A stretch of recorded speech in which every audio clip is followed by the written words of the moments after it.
Okay, so in the first video we showed making a slip knot, so crossing the yarn over itself, coming back under but not with the tail, leaving that out, pulling up a loop, and then tightening it. That's our slip knot.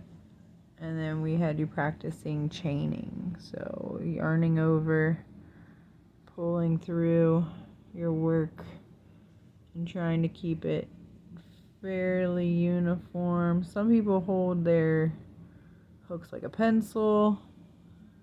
Some people, I personally hold mine like I'm holding a knife, I guess. There's just all different ways. So practicing with how you hold the hook, what you do with the yarn. Some people like to lace the yarn like through their fingers and just use this finger. I just let it kind of flow through my hands. That's how I feel like I keep pretty even tension on all my work.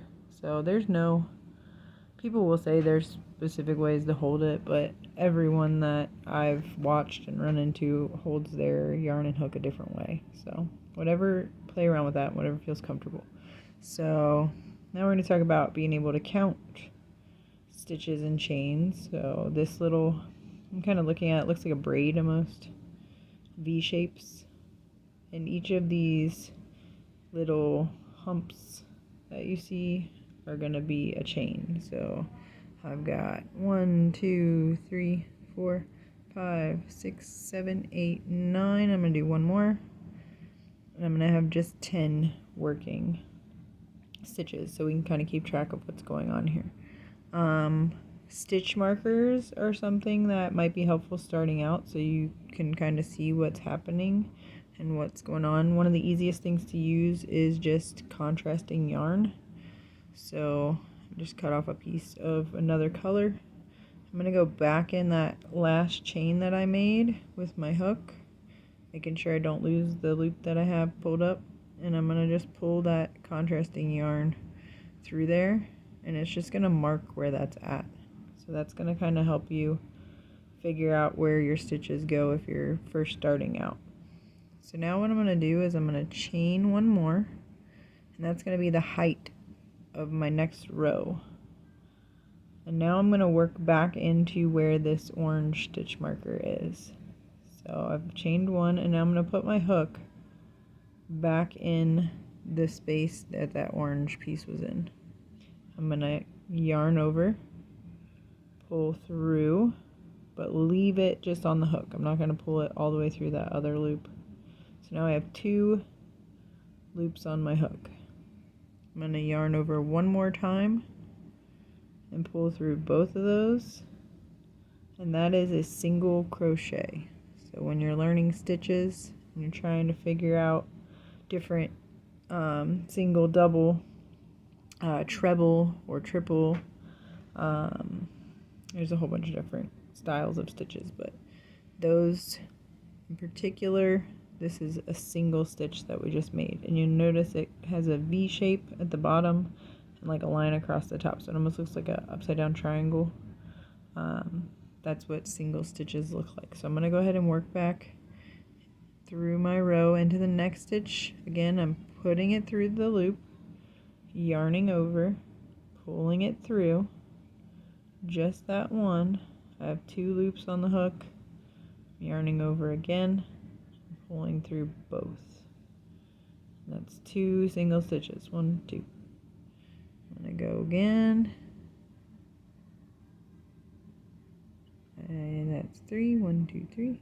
I insert in the next chain, yarn over.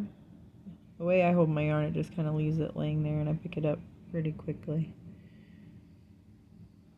So insert, catch my yarn, pull it through. Gotta be careful. Sometimes yarn will split and you'll come through the middle of it, and it's not to say that like your piece will fall apart that way, but it just won't look as nice and clean. So be aware of your yarn doing that. Insert, yarn over, pull through, 2 loops on the hook, yarn over, pull through both. Insert, yarn over, pull through, yarn over, pull through both.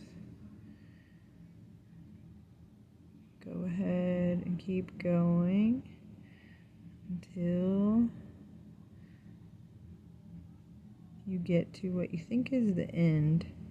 If you're not sure what the end is, you can go back and count the stitches. So everywhere there's a V shape here, I have a single crochet. So 1, 2, 3, 4, 5, 6, 7, 8, 9, and you'll remember that we had done 10. So I'm going to go in this last little bump here on my chain, make my last single, and now I have 10 stitches across. So when you're keeping track of like patterns and sizes, keeping count of what you have is definitely helpful. So what I'm going to do is that was the last single I made. So I'm actually going to have a couple stitch markers starting out to help. I don't do this anymore, but it definitely is helpful starting out to help you kind of see where the end of your piece is and where they're at, both sides, so you kind of know what you're doing. So again, we're going to chain 1 for the height of our next row, and then we're going to turn the piece around. So I'm working from the right side of my piece to the left side, and that's because I'm right-handed. So if I were left-handed, I would imagine I would work from the left side of the piece across to the right. I've never tried to crochet left-handed, but I assume it's pretty similar. So I would go inside this hole, I would grab it, put my yarn over.